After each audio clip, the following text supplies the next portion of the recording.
Bueno, pues hola a todos, sean bienvenidos a otro sábado filosófico más aquí en el Pensamiento en Llamas. Y bueno, pues en esta ocasión nos vamos a meter al interesantísimo tema de pues tratar de entender o identificar qué es esto de la cultura. Pero bueno, pues en el presente sábado filosófico vamos a ir más allá de la mera definición de cultura y pues vamos a tratar de explorar las implicaciones normativas que tiene de pronto hablar de X o Y cultura. Y bueno, nos vamos a enfrascar también al gran problema filosófico que surge siempre que uno comienza a reflexionar respecto a la cultura, sobre si es posible cambiarla. De pronto no resulta del todo sencillo dentro de un espectro antropológico y también filosófico sobre lo mismo. Y bueno, lo vamos a ver en el presente video, ¿de acuerdo? Cabe mencionar dos pequeños detalles. El primero de ellos es que vamos a analizar, porque bueno, se han dado muchas perspectivas respecto a la cultura desde la filosofía, particularmente después de la década del 50 del siglo pasado, pues han como implosionado, por así decir, un montón de definiciones de cultura y también un montón de debates en torno a ello. Y entonces para la cuestión de la brevedad y llegar a una concisión en torno a la reflexión, nada más nos vamos a concentrar en dos ópticas respecto a la consideración de la cultura. La primera va a ser de un pensador latinoamericano que no sé por qué ahorita está como muy olvidado, que es Bolívar Echeverría, en donde pues para él la cultura es existencia en ruptura, ¿de acuerdo? Es una noción interesante que vamos a analizar y también, bueno, pues me voy a meter al aspecto wittgensteiniano, antropológico, desde McDowell, cómo pues hay que entender, digamos, la noción de forma de vida en Wittgenstein respecto a la cuestión cultural. Y bueno, va a haber reflexiones muy interesantes también en torno a esta pregunta de si es posible cambiar la cultura, ¿de acuerdo? Bueno, ya para cerrar esta pequeña introducción, les recuerdo brevemente que me pueden dejar todas sus dudas, críticas, comentarios y demás aquí abajito en la caja de los comentarios. El sábado filosófico pasado, en donde hablamos de la pugna entre cognitivismo y conductismo, la verdad es que arrojaron, creo, comentarios muy interesantes, los agradezco. Entonces igual, dele con todo, ¿no? Con respecto a lo que ustedes consideren que sea la cultura, y en este orden de ideas todas las reflexiones filosóficas que se puedan hacer, sobre todo concentrándonos en esta pregunta. Adelante, pongan todo lo que opinen aquí abajito y ya pues brevemente les pido que le den like al presente video para que podamos llegar a más personitas. Y bueno, pues como es usual, ya sé, ¿no? A lo mejor esta sección puede molestar a mucha gente, ni modo. Brevemente doy un conjunto chiquitito de comerciales. El primero de ellos es una cordial invitación a que se suscriban al canal, a que activen la campanita de notificaciones para que no se pierdan ninguno de los videos que subimos aquí. De todas formas, recuerden que martes, jueves y sábados hay nuevo contenido aquí en el canal, por si de pronto no les notifica la plataforma. Y también los domingos hacemos directos en vivos, en donde conversamos en torno a una temática y también discutimos otras cosas, ¿de acuerdo? Bueno, también pues doy un enorme agradecimiento a los miembros del canal, porque es gracias a sus aportaciones económicas que el Pensamiento en Llamas puede seguir existiendo. Y en este orden de ideas brevemente te invito, en caso de que estés en la posibilidad económica de apoyar, a que pues te vuelvas un miembro del canal, porque no nada más así pues me ayudas a subsistir dentro de la plataforma de YouTube, también pues obtienes a cambio una serie de accesos exclusivos, como a cursos y en estos momentos a nuestro taller de textos, en donde ahorita estamos comentando, leyendo en conjunto a través de Discord el Tractatus Logico Philosophicus de Wittgenstein, ¿de acuerdo? Bueno, también te doy, o bueno, te invito brevemente a que te des una vuelta por mi canal secundario, El Abogado en Llamas. Ayer subí ya por fin videos sobre el curso de Filosofía del Derecho. Este sitio del Abogado en Llamas está dedicado a la reflexión de cuestiones jurídicas, entonces por si te interesa todo esto, en la descripción de este video como comentario destacado te encuentras enlaces a este canal para que, bueno, pues te des una vuelta y en su caso, si gustas, apoyar suscribiéndote, ¿de acuerdo? Bien, vamos a empezar con las recomendaciones bibliográficas para todo el tema de la reflexión filosófica en torno a la cultura, que en sí, pues esta área que estamos abordando se suele denominar como filosofía de la cultura. Es relativamente nueva, relativamente reciente, ¿no? Por ahí se da su implosión en el año en la década de los 80s, ya tiene más o menos 40 años. Es poquito tiempo en realidad si ponemos en consideración o en perspectiva otras ramas o áreas de la filosofía como metafísica, clásica, ¿no? Que, bueno, pues lleva desde el origen mismo de la filosofía, pues tiene muy pocas décadas, ¿no? Entonces, pues es un área que todavía está muy bebé, está muy en pañales. Y bueno, en este orden de ideas para la reflexión en torno a la noción de cultura de Bolívar Echeverría, pues está este clásico, ¿no? Editado por el Fondo de Cultura Económica, Definición de la Cultura, se los recomiendo muchísimo. También en este sentido, bueno, pues les recomendaría este que es de el año pasado, 2021, que es muy interesante ya de entrada el título. Aquí se los pongo en un letrerito porque a veces me dicen que no se alcanzan a ver muy bien los títulos de los libros que pongo aquí. Entonces, más o menos traducido al español sería De Paideia a la Alta Cultura, en donde, bueno, pues en este libro también se da una especie como de intento de justificación, fundamentación desde lo que se conoce como la filosofía antropológica, muy vista o cercana dentro de lo así llamado filosofía analítica. Bueno, se trata de dar una fundamentación de la cultura para, digamos, salirnos de relativismos culturales. Este es un tema que vamos a abordar ahorita a continuación. En fin, les recomiendo este libro para todos aquellos que se quieran seguir empapando en torno a filosofía de la cultura. También este otro, que es una aproximación filosófica y antropológica al asunto de la cultura. Bueno, está editado por Kevin M. Cahill, que es un personaje, un Wittgensteiniano que hace lo que a veces se suele denominar como antropología Wittgensteiniana, y donde pues vienen todas estas reflexiones de cultura como forma de vida, viene muy ad hoc o viene muy al tema para lo que vamos a reflexionar a continuación, y también para este tipo de interpretaciones antropológicas del segundo Wittgenstein, en concreto el Wittgenstein de investigaciones filosóficas, sobre todo con la noción de forma de vida. Entonces aquí está esta recomendación. Este libro también, si la memoria no me falla, es del 2020-2021, entonces trae lo más actualizado en torno a esta misma discusión. Bueno, pues ya dicho todo eso, pues empecemos con lo más primordial, lo más básico, que sería, por así decirlo, una noción estandarizada de cultura, en la que pues vamos a poder observar elementos normativos muy interesantes, y que bueno, es a partir de esta noción de cultura que yo les presento a continuación que pues van a surgir todas este tipo de reflexiones filosóficas que más adelante vamos a ver, pero en especial la más importante y concentrada a la que nos vamos a adentrar en el video es en torno al cambio cultural y pues el papel o el rol que puede jugar el individuo, tú, yo, etcétera, para pues digamos cambiar la gran escala de costumbres, tradiciones, simbolismos, conocimientos agregados, acumulados en una comunidad.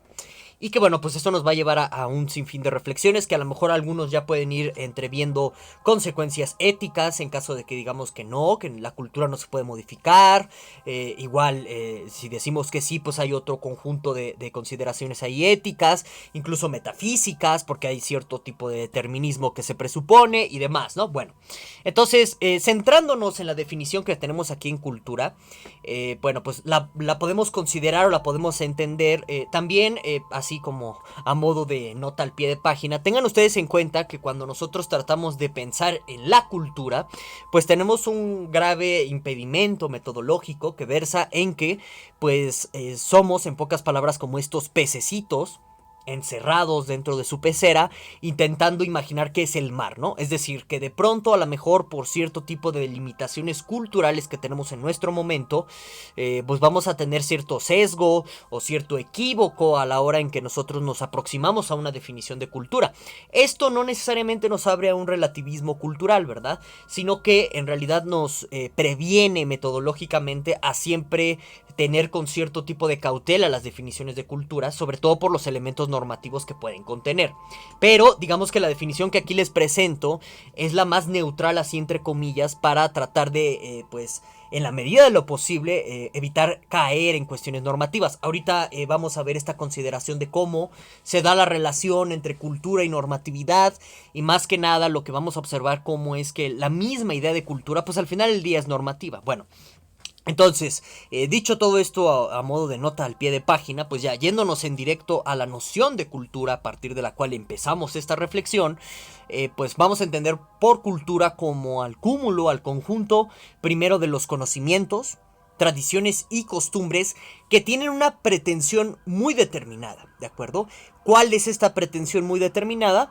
Pues van a tratar de definir homogeneizando, es decir, metiendo un cierto estándar de, pues digamos, de equiparación entre todas las diferencias individuales, ¿sí?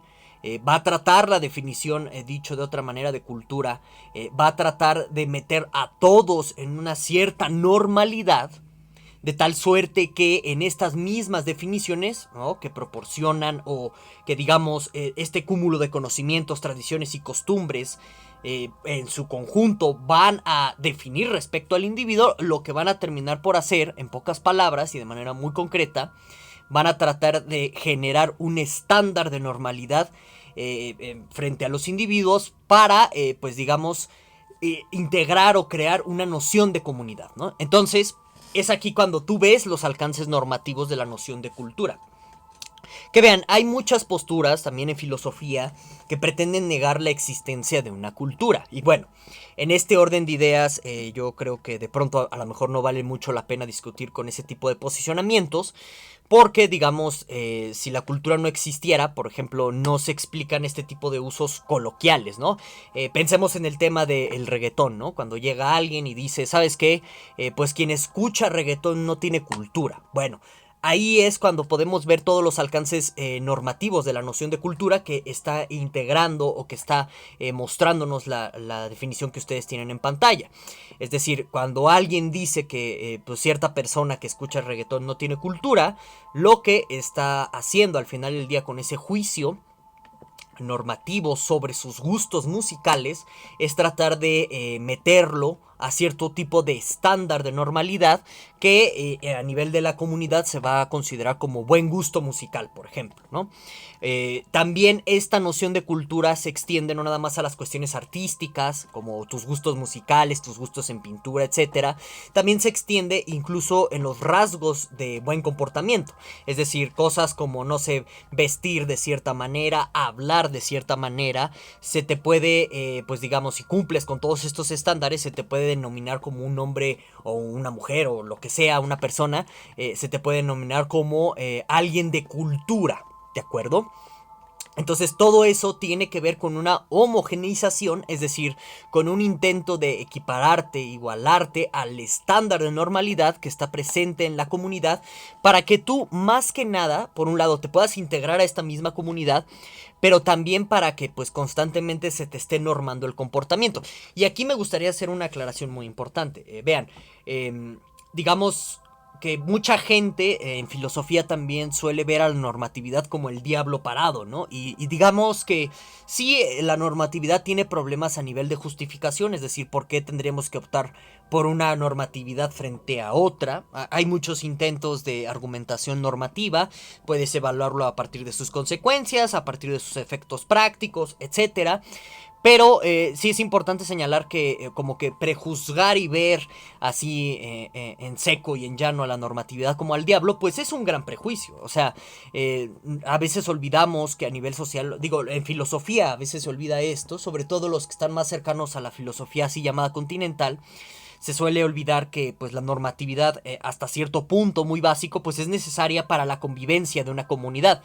Entonces, piensen ustedes también que con base en esta misma definición que yo les muestro, que yo les ofrezco, pueden ver o pueden entender que los ataques culturales, es decir, cuando le prohíbes, por ejemplo, a cierto tipo de personas de una comunidad festejar sus fiestas patrias o sus fiestas más originarias, ancestrales, que a lo mejor se están heredando a través del tiempo, y de ahí que, pues digamos que esos hábitos sean tradiciones, que hay una enorme discusión en antropología entre la diferencia entre tradición y costumbre. En fin, ese es otro tema, no nos podemos inventar tanto en este video si no nos desvirtuamos.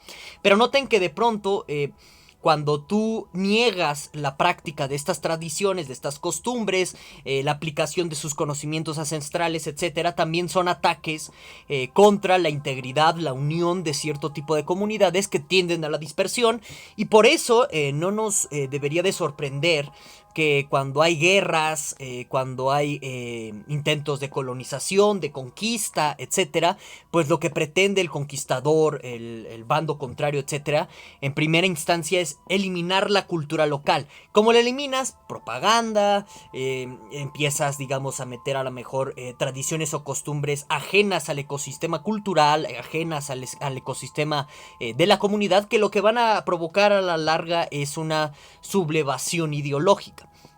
Cosas como las que hace Netflix y demás, bueno, pues tienen esta intención de sublevar ideológicamente a las personas para dejar de... para que ellos empiecen a abandonar sus usos y costumbres, y en ese sentido pues lo que genera en última instancia es una desintegración comunitaria. Entonces todo esto lo menciono para que pues estemos advertidos cómo a veces en filosofía pasamos de alto el tema de la integración comunitaria por nada más atacar a la cultura por atacarla, ¿de acuerdo? Ahora, otra cosa aquí importante que me gustaría mencionar para ya seguir con la exposición es pues el asunto sobre cómo al final del día pues negar la existencia de la cultura pues es en última instancia negar algo muy evidente que tenemos en nuestra cotidianidad y que está presente por ejemplo aquí en México, ¿no? En cosas como el Día de Muertos, ciertas maneras de hablar del español, y que en última instancia pues nos vuelve ingenuos frente a los discursos colonizantes. Vean, desde Alejandro Magno, ¿no? Que fue el primer gran globalista de Occidente, que traía este discurso de, ¿sabes qué? Pues yo estoy conquistando Persia, los territorios de Egipto, incluso me estoy extendiendo hasta el norte de la India, no nada más por una cuestión meramente económica, ¿no? Sino que también yo les estoy llevando cultura a todos estos bárbaros, a todos estos salvajes. Entonces, noten que también dentro de las dinámicas de colonización, ¿no? Que por ejemplo inician en Occidente con Alejandro Magno, que sueña con un orden mundial, con un único lenguaje, con una única manera de digamos, establecer lo cultural, es decir, de imponer cuáles van a ser los únicos conocimientos, las únicas tradiciones y las únicas costumbres que van a valer. Bueno, de pronto negar la existencia de la cultura nos vuelve ingenuos frente a la digamos, presencia de estos discursos colonizantes, ¿no? Entonces, todo lo que tiene que ver con estos revisionismos históricos que de pronto dan miedo, pues sí, sobre todo en el ámbito de lo así llamado lo hispano, la hispanidad, etcétera, sí pretenden, ¿no? Como mostrarnos esta imagen de que pues es que el español vino aquí a territorios latinoamericanos no a esclavizar, sino a liberar, no a digamos, a oprimir, sino a crear algo más grande, ¿no? Como una especie de nación integrada de diferentes cultos, de diferentes credos, etcétera, bajo la noción del español. Y que pues al final del día es un discurso colonizante, ¿no? Porque por debajo del agua está la idea de que los españoles te trajeron cultura, ¿no? Y entonces, bajo estas dinámicas discursivas, de nuevo, que tienen a la noción de cultura aquí y que al final del día, como pueden darse cuenta, es un instrumento normativo, pues sirve para, digamos, esclavizar y domeñar a las personas a las cuales tú quieres colonizar, a las cuales tú también quieres subvertir ideológicamente o sublevar ideológicamente. Entonces todos estos aspectos se los menciono, son muy interesantes para precisamente la reflexión en torno al cambio cultural que pues ahorita ya nos vamos a ir adentrando. Vean, dentro de la década de los 50, sobre todo creo que con Levi Strauss, ¿no? Su sociología, otros le pueden llamar antropología filosófica, en fin, es un enorme tema de debate qué es exactamente lo que hacía Levi Strauss. Podemos ver, digamos, la cumbre o el máximo esplendor de lo que se conoce como los postulados o los posicionamientos estructuralistas en torno a la antropología, en torno a la sociología, también en torno a la misma lingüística, que pretenden entender o ver que pues por un lado la cultura no se desarrolla digamos como por azar o sin ningún tipo de patrón específico, sino que dentro de las cuestiones culturales, dentro de por ejemplo toda esta gama de conocimientos, costumbres, tradiciones que tienen esta pretensión homogeneizante, es decir, la pretensión de normar a todos bajo un único estereotipo, bajo una única forma, bueno, pues sí sigue cierta como lógica, por así decirlo. Sí sigue, digamos, algún tipo como de evolución, así entre comillas, que uno puede esquematizar, y gracias a que existen este tipo de estructuras dentro de la cultura, pues uno puede estudiar las cuestiones culturales, es decir, estudiar todo este cúmulo de conocimientos, este cúmulo de costumbres, tradiciones y demás que van homogeneizando a los individuos de una comunidad y que también en el ámbito de la colonización permite explicar precisamente cómo se dan estos discursos colonialistas que en última instancia lo que pretenden hacer es negar o hacer que el individuo reniegue de su origen histórico-cultural por parte de la perspectiva del dominado mediante el extranjero que viene a colonizarte, para que te sientes español, para que te sientas, qué sé yo, gringo, estadounidense, este tipo de cosas, ¿no? O sea, esas dinámicas siguen cierto tipo de estructuras muy específicas según las ópticas estructuralistas. Pero surge un enorme problema en este sentido. Por lo general, aunque no es algo unitario ni digamos que se presenta en todas las corrientes estructuralistas, ojo ahí, lo menciono para que también tengan en consideración este punto de vista. Que no todos los estructuralistas van a terminar colocando a la cultura por encima del individuo, por lo que se va a seguir lo que se conoce como el problema de la creatividad dentro de la cultura, que es lo que para algunos teóricos, antropólogos y demás explica el cambio cultural. Ahorita nos vamos a meter a eso.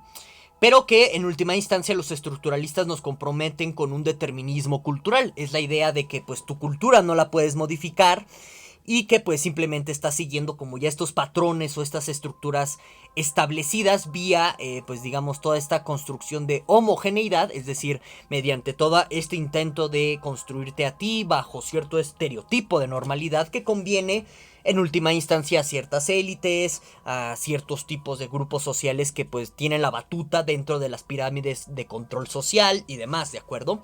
Entonces del estructuralismo se sigue cierto tipo de determinismo cultural muy fuerte. Y de nuevo, hago la aclaración, porque pues no nos da tiempo de revisar cada uno de los diferentes estructuralismos. Incluso en la misma obra de Levi Strauss se sigue debatiendo si él mismo no termina como renegando o arrepintiéndose de esta especie de determinismo cultural que se sigue en muchas de sus ideas, por lo que tengan ustedes en consideración que hay estructuralistas no deterministas. Pero no los podemos ver ahorita por las brevedades y las limitaciones del video, ¿de acuerdo? Bueno, por su parte pues tenemos la corriente contraria dentro de la antropología y las personas que se dedican al estudio de la cultura, que es la cuestión del no estructuralismo, los antiestructuralistas, a veces se les denomina así, en donde pues básicamente se ve a la cultura no como un fenómeno, digamos, con esquemas y con estructuras bien delimitadas y que en este sentido te vayan determinando en los procesos individuales y que vayan determinando tu personalidad, tu conducta y todo este tipo de cosas, sino que dentro de las posturas no estructuralistas se ve que en sí la cultura, por un lado, es una como construcción de muchos individuos y que estos mismos individuos pues sí tienen como cierto grado o margen de libertad para, pues digamos, cambiar la cultura.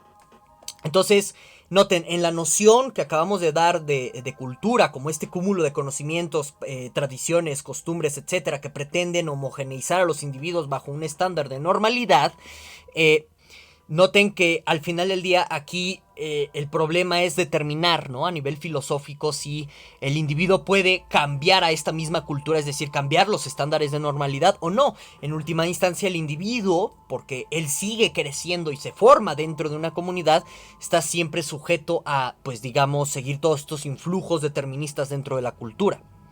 Y entonces esta es una gran pugna que hay en filosofía de la cultura, ver cómo, por un lado explicamos el asunto del cambio cultural, o sea, por qué de pronto, no sé, llega un Mozart y compone otro tipo de música con diferentes escalas musicales, si de entrada, ¿no? Dentro de pues los presupuestos deterministas del estructuralismo, un Mozart no debería de existir como algo nuevo, innovador, porque pues la cultura ya predetermina a sus productos, es decir, a los individuos, de tal suerte que ninguno se sale como del esquema.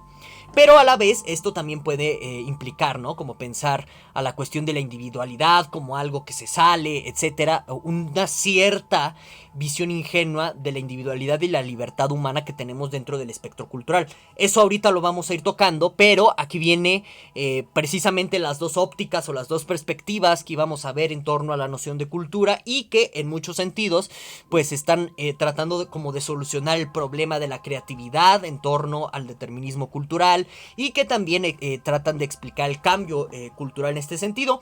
Empezamos primero con la de Bolívar Echeverría y luego vamos con la Wittgensteiniana de McDowell, ¿de acuerdo? Y también la critico brevemente para que podamos avanzar en la exposición.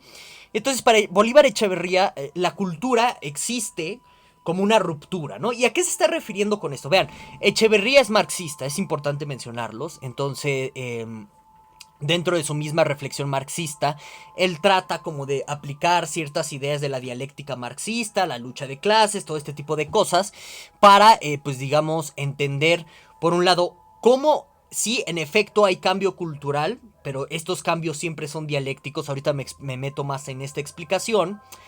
Y por otro, pues hay cierto aspecto de la cultura que siempre se va a mantener estático y que no vamos a poder cambiar. Y entonces en realidad para Bolívar Echeverría, la cultura, cuando la entendemos o la tratamos de definir como este conjunto de conocimientos, tradiciones, costumbres que están en muchos sentidos tratando de normar el comportamiento de los individuos para homogeneizarlos, es decir, para meterlos dentro de un estándar normativo social comunitario, para Bolívar Echeverría, pues este intento, ¿no? de normar a los individuos siempre es un intento dialéctico, es un intento lleno de ruptura, lleno de contradicciones y lleno de lucha. ¿Por qué? Porque para Bolívar Echeverría lo esencial de la cultura ni siquiera es estas como digamos costumbres, estas tradiciones, estos pues digamos estereotipos de normalidad y nada por el estilo. Para Bolívar Echeverría lo esencial en la cultura son los momentos o las manifestaciones en donde pues digamos los individuos concretos están luchando para ya sea por un lado autoafirmarse frente al todo comunitario. ¿Qué quiere decir eso? Vamos a pensarlo así, ¿no? Supongamos que a nivel cultural el día de mañana, que más o menos esto ya está empezando a suceder, la música de Bad Bunny, ¿no? Se vuelve como el estándar de música culta, ¿no? Es decir, de la música per se, de la música que toda la gente culturalmente educada en la música tendría que estudiar, etcétera. Bueno, lo importante de la cultura en este sentido, pensando como en este nuevo estándar, ¿no? Que de pronto podremos tener de Bad Bunny, en donde ya se considera su música como cultura musical. Bueno, pues lo que pasa, según Bolívar Echeverría, que va a contar esencialmente como el verdadero fenómeno de la cultura, es cuando tú o yo, por un lado, nos identificamos en efecto con la música de Bad Bunny y terminamos subsumiéndonos o aceptando o doblegándonos frente a este enorme estándar comunitario que nos dice que música es lo que hace Bad Bunny. En ese momento es cuando se da la cultura, es decir, cuando el sujeto acepta ese estándar de homogeneización normativo o bien lo rechaza y comienza el momento de la autocrítica del individuo con respecto a los valores de su comunidad. Y dice, ¿sabes qué? ¿Por qué eso es música? Para mí eso no es música. Y a lo mejor escribe un tratado filosófico, o compone música alternativa, o hace un tipo de escultura diferente, etc. Y entonces, en este orden de ideas, Bolívar Echeverría, como ustedes pueden darse cuenta, va a distinguir en última instancia dos momentos de la cultura, dos tipos de culturas que están siempre en juego dentro de nuestras comunidades. Una autoafirmativa de subleación, es decir, que tú terminas hincándote frente a la cultura del amo o de los amos que están dictando el estándar de normalidad, o bien como pura rebelión. Y entonces es en estos dos momentos en donde hay choques culturales dentro de las comunidades y gracias a todos estos choques culturales se da una existencia en ruptura. Es decir que para Bolívar Echeverría, tú o yo, y eso creo yo es lo más interesante de su pensamiento sobre la filosofía de la cultura, pues digamos mis gustos musicales, tus gustos musicales, tradiciones aquí en México, ¿no? Tipo como el Día de Muertos, qué sé yo, ahorita ya se acerca el 15 de septiembre aquí en México, etcétera.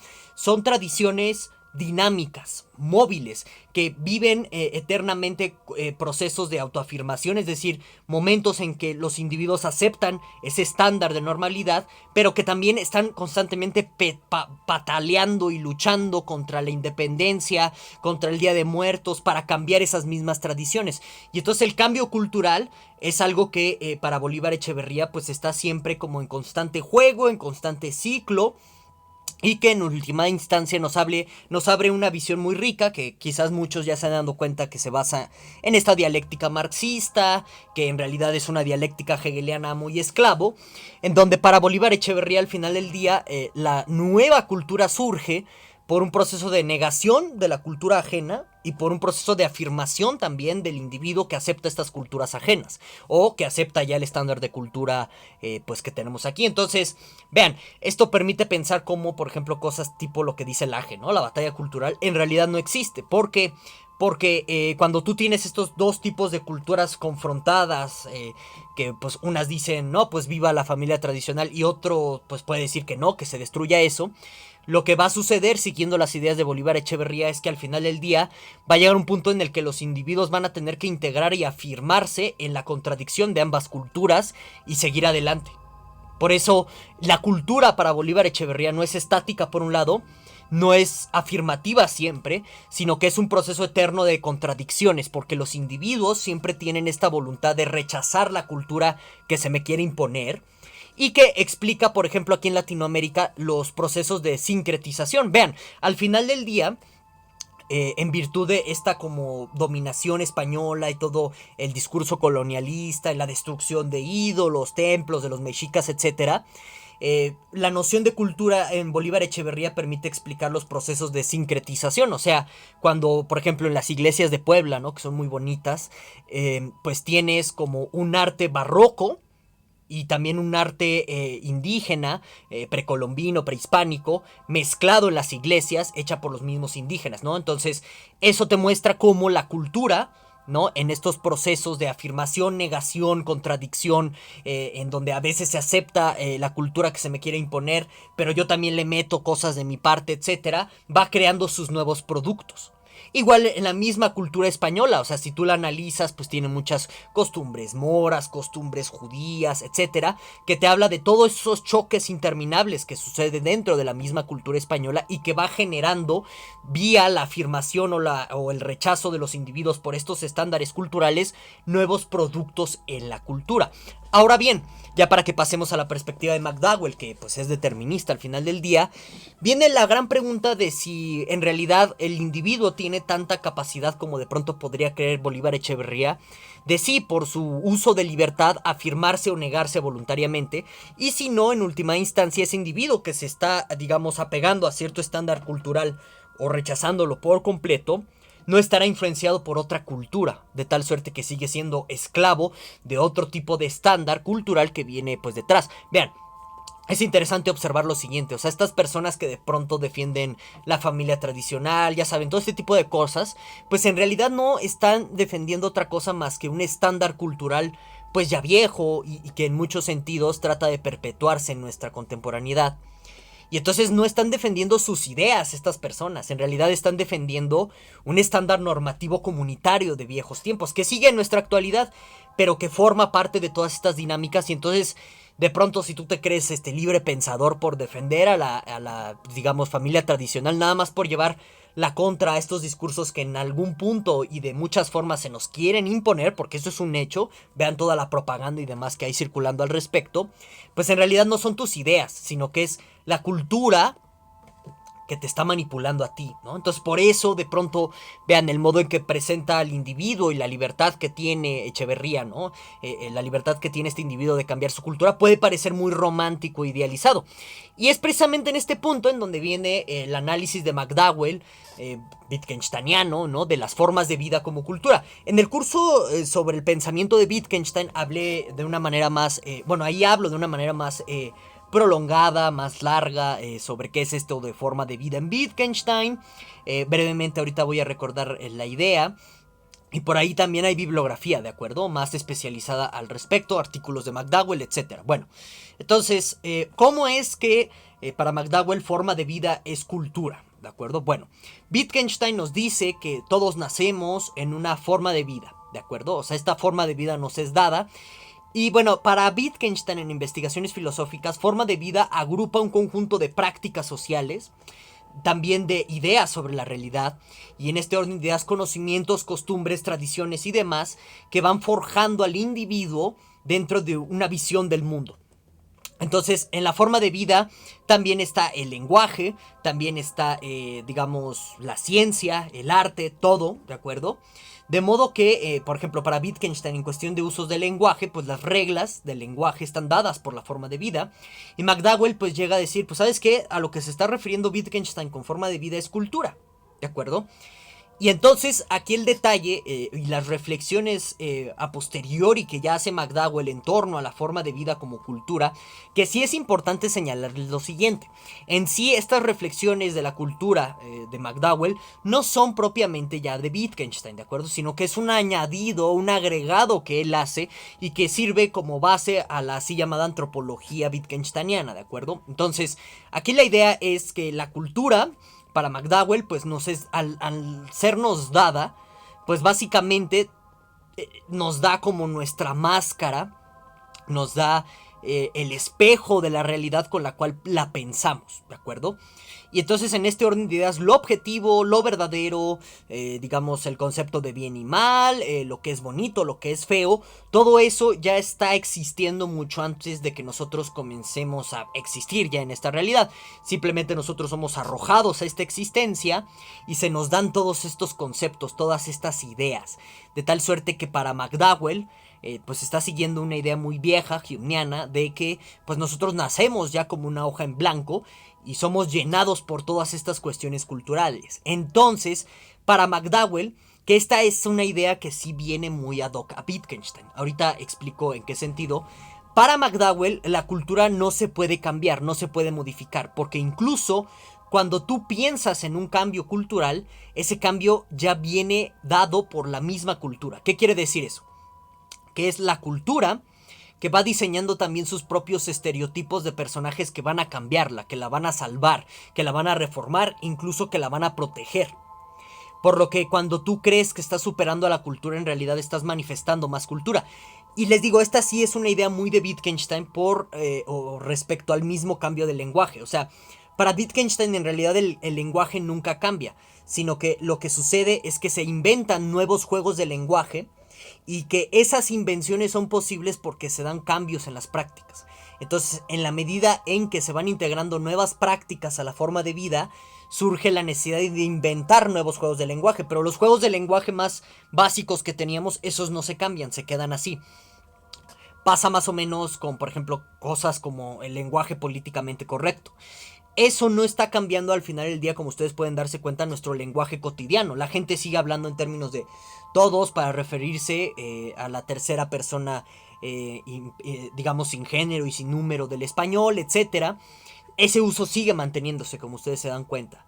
Pero en realidad, cuando piensas en estos lenguajes políticamente correctos, simplemente estás diseñando otro nuevo juego de lenguaje, ¿de acuerdo? Que responde a otras prácticas y que en última instancia, y esto ya es una idea más de McDowell, los cambios culturales, si han de existir, pues no son endógenos, es decir, no se dan dentro de las formas de vida, sino que se dan como choque entre formas de vida diferentes. Es decir, cuando a lo mejor tú te peleas con, no sé, un árabe, ¿no? O alguien que vive en Qatar, etcétera, por el modo en que comen, el modo en que beben la cerveza, etcétera. Ahí hay un choque de formas de vida que para McDowell se solucionan con el aniquilamiento del otro, porque en sí cada uno viviría encerrado en su propia pecera y no sería posible como el intercambio, ¿no? De pronto las reflexiones de McDowell sobre la cultura son muy tétricas.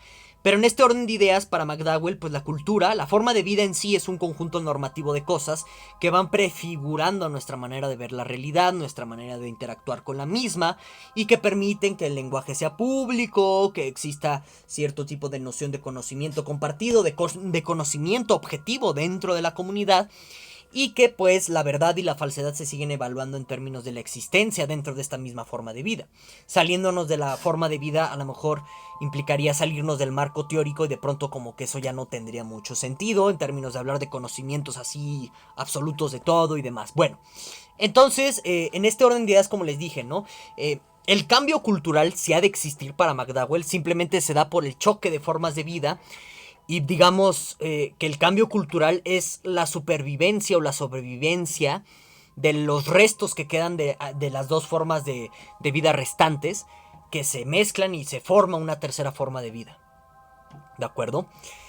Pero en última instancia, esta nueva mezcla de formas de vida tiene que seguir respondiendo a las prácticas necesarias de una comunidad en el momento. Si esa forma de vida o cultura no se adapta a la práctica, pues se muere, se desaparece. Entonces, en última instancia, como pueden darse cuenta, para McDowell el individuo como agente del cambio cultural no existe. El cambio cultural se da lo mucho por el choque de formas de vida comunitarias y de los restos y de cómo se vayan adaptando esos restos a las necesidades de la comunidad que queda de las dos, es como se va constituyendo una nueva forma de vida, una cultura. Esto ya es más de McDowell, ya no tanto de Wittgenstein, pero son preámbulos para entender la antropología wittgensteiniana, ¿de acuerdo? Y bueno, en última instancia, algo aquí interesante, y ya con esto cierro en la presente reflexión, la presente consideración y nos despedimos. Algo aquí interesante a lo cual podemos inferir es que en última instancia, creas o no en el cambio cultural, pues la cultura como instrumento normativo que nos va homogeneizando y demás, pues siempre plantea el gran reto o la gran interrogante de su necesidad y también de su posibilidad. ¿En qué sentido? La necesidad de que pues la necesitemos para tener una normatividad que rija nuestras comunidades y podamos funcionar, y que como posibilidad pues plantea la gran interrogante de si en última instancia la cultura no podría siempre ser algo diferente en términos del cambio mismo de los individuos, y ahí empiezan todos estos debates, ¿no? Esto es lo que yo les dejo sobre la mesa para su reflexión ulterior, y bueno, ya saben que aquí abajito en la caja de los comentarios me pueden dejar todas sus dudas, quejas, opiniones y demás. Agradecería mucho si le dan un like al presente video. Nos vemos hasta la próxima.